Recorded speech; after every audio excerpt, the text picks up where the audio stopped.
परम पूज्य सज्जन वृंद, आप लोगों को मैं ये प्रसंग का दूसरा भाग सुनाने के लिए जा रहा हूं, जिसमें कि गुरु विश्वामित्र श्री रामचंद्र को जनकपुर से चारों भाई को शादी करा करके अवधपुरी आए हैं और गुरु विश्वामित्र मुनि अब जाने के लिए चाहते हैं। मैं वहां से आप लोगों को प्रसंग सुनाऊंगा ताकि रामायण को ये संसार में हर व्यक्ति ढंग से कैसे जान लिया, बाल बच्चे कैसे देख लेते हैं, कैसे जान लेते हैं। तो ये सब चीज यानी प्रसंग का सीरियल जो बन चुका है, इसलिए रामायण हर व्यक्ति को पहचान है, पढ़ा हुआ अनपढ़ भी सब बराबर जानता है। इसलिए कहा है जो नाना भांति राम अवतारा रामायण सत्य कोटि अपार। जिस प्रकार से हर कल्प में श्री रामचंद्र जी का अवतार होता है, उसी प्रकार भिन्न भिन्न कल्पों में अलग अलग लोकों में अनेक अनेक कवियों ने अपने अपने सामाजिकता का ध्यान रखते हुए ये राम कथा का प्रसंग सबको सुनाया है और गाया है। इसीलिए संत सम्राट गोस्वामी जी तुलसीदास जी ने साफ करके तोड़ करके लिख दिया है, जो हरि अनंत हरि कथा अनंता। इसका न कोई तोड़ है न जोड़ है, जो मैं कहां से पकड़ूं और कहां छोड़ूं ले जाकर के, इसका कोई तोड़ जोड़ नहीं है। इसलिए ये रामचरितमानस रामायण का मुख्य रचयिता कौन है, इसके लिए सुने। जो रामचरितमानस में ये लिखा हुआ है, जो रामचरित्र मानस मुनि भावन बीरी के ये समझू सुहावन पावन। रची महेश निज मानस राखा, पायसु समय शिव आसन भाखा। अब देखिए ये रामायण की रचना, अभी जो मैं पीछे प्रसंग में जो कहे थे, जो माता पार्वती ये भावा भोले शंकर से कह रही थी बार बार, जो हे प्रभु मुझे श्री राम कथा का गंगा मुझे सुनाइए, ये कहानी ये प्रसंग मुझे सुनाइए। तो वही चीज है कि बाबा भोले शंकर दानी ने माता पार्वती से ये प्रसंग सुना रहे थे और बाबा भोले शंकर दानी से ये प्रसंग काकभूषुंडी ने सुन लिया। फिर बाबा भोले शंकर से ये कथा महर्षि याज्ञवल्क्य ने गंगा के तीर पर बैठकर अपने भरद्वाज मुनि और अन्य सभी ऋषि को सुनाए। इसीलिए ये कथा का रचना सबसे पहले आदि महर्षि कवि वाल्मीकि ने की। इसलिए बंधुओं, अलग अलग देशों में, अलग अलग राज्य में अलग अलग सामाजिकता का ध्यान रखते हुए ये गाया है। इसीलिए प्रसंग बहुत अलौकिक है, सुनने में बहुत अच्छा लगता है। इसीलिए अब चले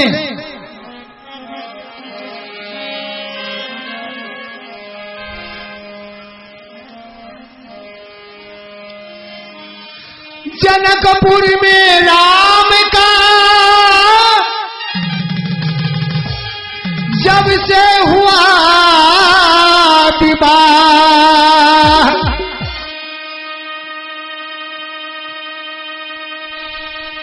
तब से हुआ अवधि में नया चौदसा।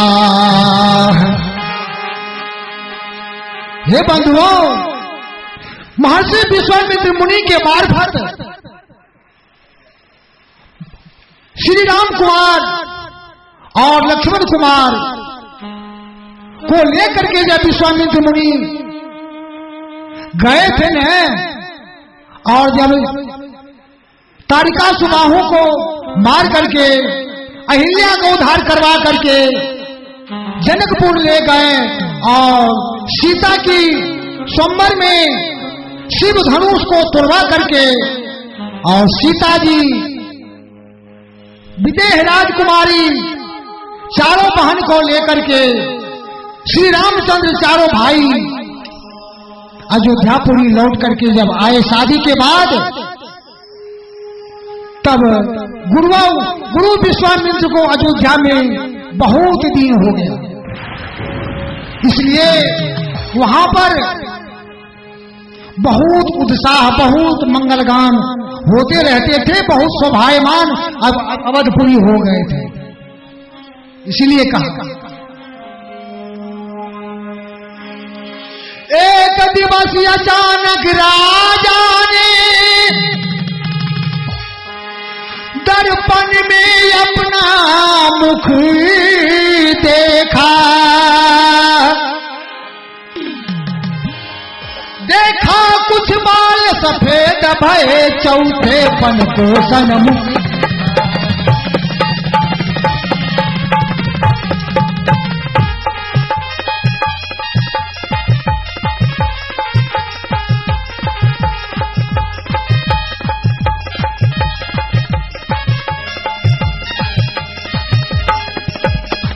देखा कुछ बाल सफेद भये चौथे पन को सन्मुख देखा, देखा कुछ बाल सफेद भये चौथे पन को सन्मुख देखा।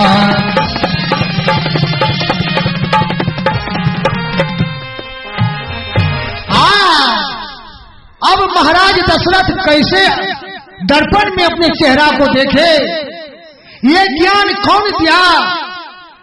तो ये ज्ञान महर्षि विश्वामित्र दिए। और कैसे दिए, ये प्रसंग थोड़ी सी सुनिए। जब श्री रामचंद्र जब शादी करके जनकपुर से आए, तो बहुत दिन होने के बाद में एक रोज गुरु महर्षि विश्वामित्र मुनि गुरु वशिष्ठ के आश्रम पर गए। तो गुरु वशिष्ठ से कहा, महर्षि अब मुझे अवध में बहुत दिन हो चुका है, आप जाकर के महाराज से आज्ञा लें, जो अब हम जाने के लिए यहां से चाहते हैं, ताकि बहुत दिन गुजर चुका है यहां पर। गुरु वशिष्ठ कहा, हे महर्षि, आप जाने की बात करते हैं, आप यहां रहते हैं न, तो मुझको और महाराज को, श्री राम को, सारे अवध निवासी को आपका दर्शन नित प्रतिदिन होते रहते हैं, बहुत देखने में अच्छा लगता है, बहुत शोभायमान से सबका समय गुजरता है। आप हैं तो कोई चीज का कमी नहीं है अवध में।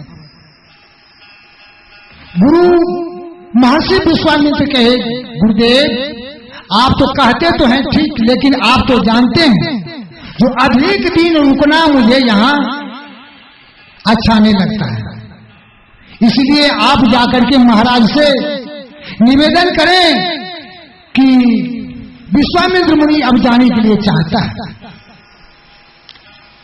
गुरु वशिष्ठ कहा, ठीक है। दोनों आदमी चले, यहां से चले गए महाराज के दरबार, जहां पर महाराज आसन लगा करके बैठे हुए थे। उस जगह गए, महाराज देखते ही गुरु विश्वामित्र मुनि को और गुरु वशिष्ठ को बैठने के लिए आसन दिए, और महर्षि विश्वामित्र मुनि के बात पर गुरु वशिष्ठ कहते हैं, राजन अब ये महर्षि विश्वामित्र मुनि जाने के लिए आपसे आज्ञा लेने के लिए आए हैं। आप शीघ्र जाने की अनुमति दें तो बहुत अच्छी बात होती। हे राजन, अब गुरु विश्वामित्र मुनि कहते हैं यहां पर बहुत दिन गुजर चुके हैं, अब जाने की आज्ञा प्रदान करें। कल जोड़ करके महाराज दशरथ कहते हैं महर्षि विश्वामित्र मुनि से, ये गुरुदेव आपको विदा करना बहुत कठिन दुष्कर कार्य है। आप हैं तो अयोध्यापुरी लहलहाहित है, आपके ही चरण के प्रताप से आज अवधपुरी में 4 चांद लग गए हैं। हे गुरुदेव, आप हैं तो मुझको, मेरे राम को, मेरे सारे परिवार को नित्य प्रतिदिन दर्शन होते रहते हैं और बहुत शोभायमान लगता है, बहुत उमंग में हम लोग रहते हैं। हे नाथ, हे गुरुवर, आप जाने की नाम लौने, ताकि अगर मुझसे कोई भूल चूक हो गई हो तो आप उदारता से मुझे क्षमा कर दें, परंतु जाने की नाम लौने। महाराज की बात सुनकर के गुरु वशिष्ठ कहते हैं, महाराज, महर्षि विश्वामित्र मुनि तो जाने के लिए सोचते हैं। तब तक में महर्षि विश्वामित्र मुनि बोले उधर से, जो राजन, क्या आप मेरे ऊपर निश्चल प्रेम का जाल फैला रहे हैं? इससे ये मालूम होता है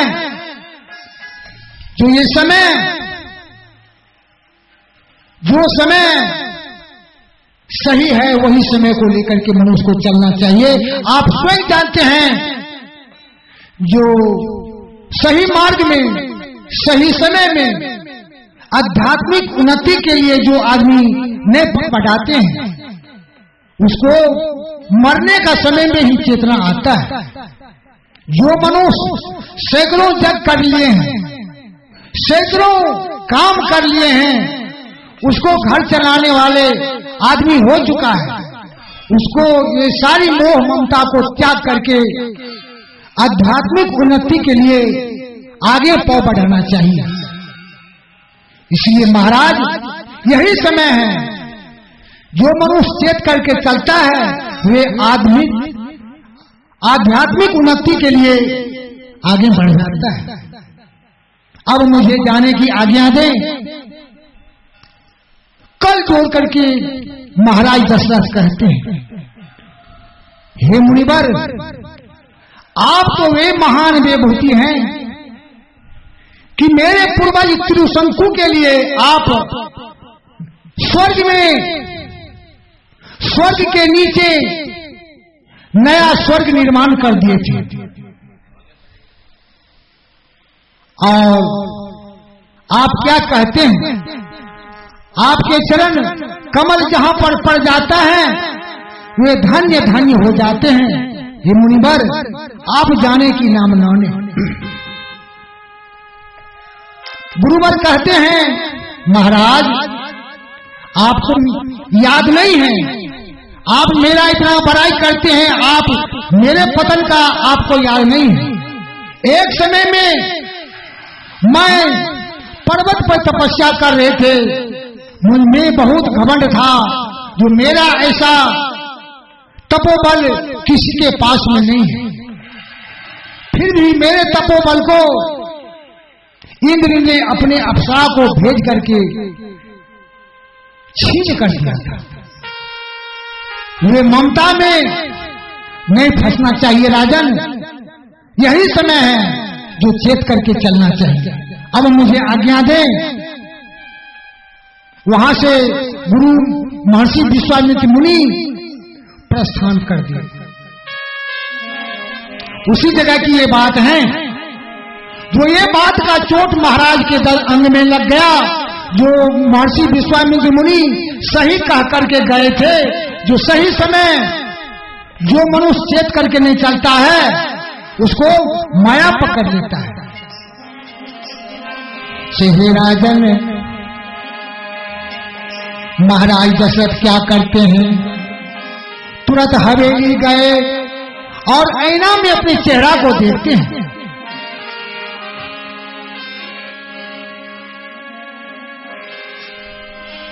एक दिवस अचानक राजा ने दर्पण में अपना मुख देखा, देखा कुछ बाल सफेद भये चौथे पन को सन्मुख देखा।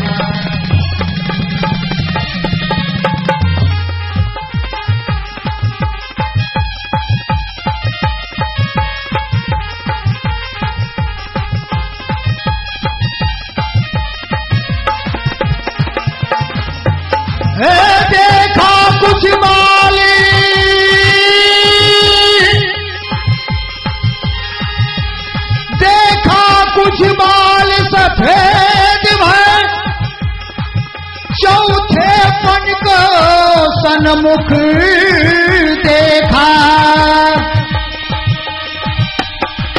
देखा कुछ बाल सफेद भय चौथे पन को सन्मुख देखा।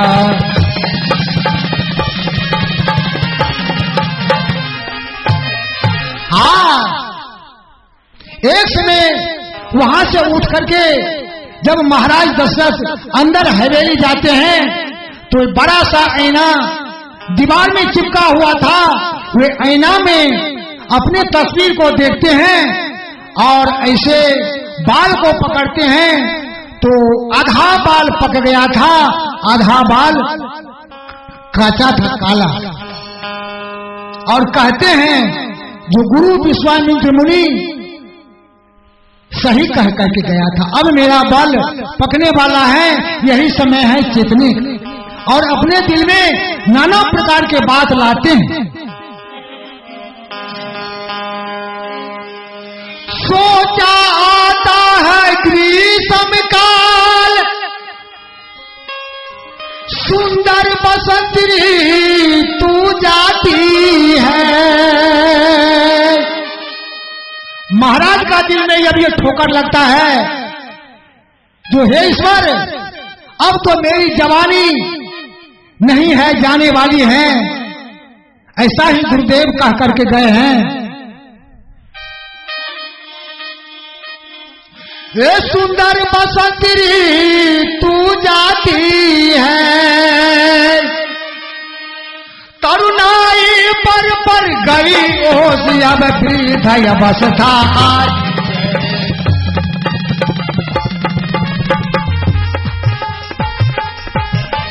हाँ हाँ हाँ हाँ,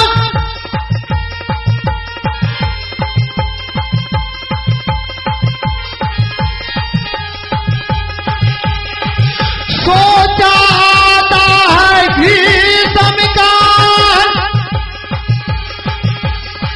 सुंदर बसंत ऋतु जाती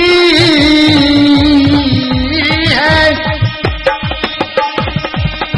तरुणाई पर गई हो से अब गया बस था आज।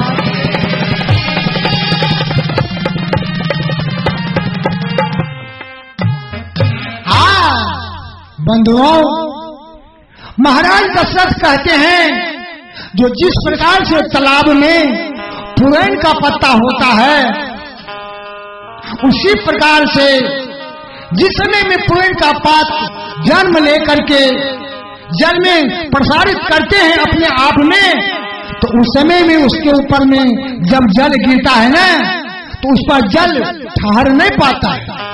उसी प्रकार से मनुष्य का जवानी, जो जवानी में आदमी जो चाहते हैं वे कर लेते हैं। जब पुरैन का पत्ता में कुछ उम्र गुजर जाते हैं, बगल बगल से सफेद होने लगते हैं, तो उस पर जल उसको धीरे धीरे धीरे धीरे जकड़ने लगते हैं। उसी प्रकार से ये जवानी है, ये शरीर है, जो धीरे धीरे जब जवानी चले जाते हैं तो बूढ़ापन में शरीर आ जाता है। किस प्रकार से?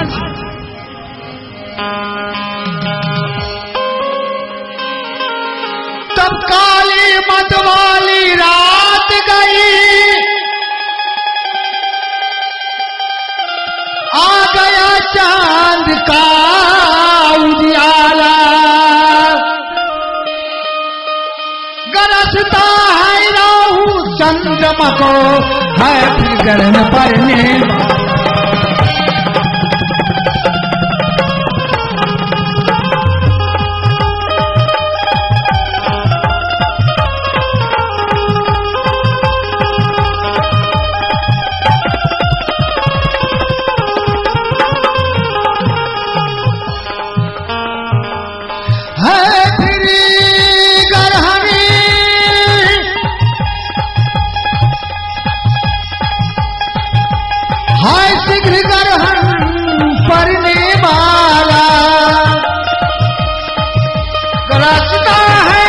चंद्रमक है गरन पड़ने।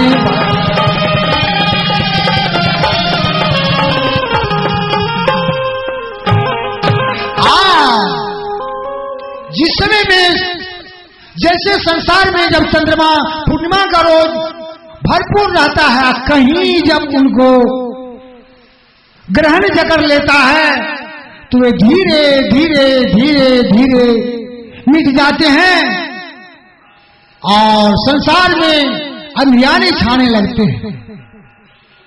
उसी प्रकार से बंधुओं, ये शरीर है, शरीर में जब कई लग जाता है ना, जब बूढ़ापन आने लगता है तो उसी प्रकार से उसका शक्ति घट जाते हैं, उम्र घटने लगते हैं, सारे प्रक्रिया दोषित हो जाते हैं।